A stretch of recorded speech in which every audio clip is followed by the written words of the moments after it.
Mula sa malayo, isang nakakasilaw na liwanag ang lumitaw habang isang agila ang buong gilas na lumilipad sa kalangitan.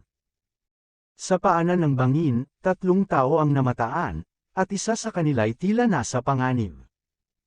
Sinabi ng 2 lalaki kay Yiwo na sana'y sa susunod na buhay niya ay palarin na siya. Habang patuloy sa paglipad ang agila, itinulak ang binatang lalaki mula sa bangin. Sa kanyang pagbulusok, may isang bagay na nangyari, ang kanyang mga mata ay nagningning, tila ba nakatanaw siya ng isang malalim na katotohanan. Samantala, sa isang mundo na ganap na naiiba, ang pangunahing tauhan ay tila napadpad sa ibang dimensyon. Habang kumikislap ang mga ilaw sa labas, may presensyang dama sa loob ng isang misteryosong tahanan.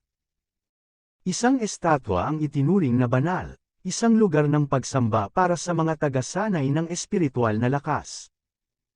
Doon, binati nila ang kanilang guro sa matagumpay nitong pag-akyat sa susunod na antas ng kapangyarihan. Ang banal na lugar na ito ay tinawag na Tore ng mga Selyo.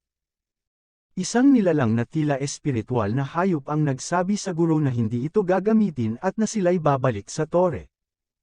Tumahimik ang lahat. Sa kabila nito, sa loob ng isang madilim na kastilyong gotiko, kung saan ang buwan ay nananatiling pulang-pula, tila may pinaplanong maganap na di karaniwang ritual. Habang ang gabi ay naliligo sa dugo ng liwanag.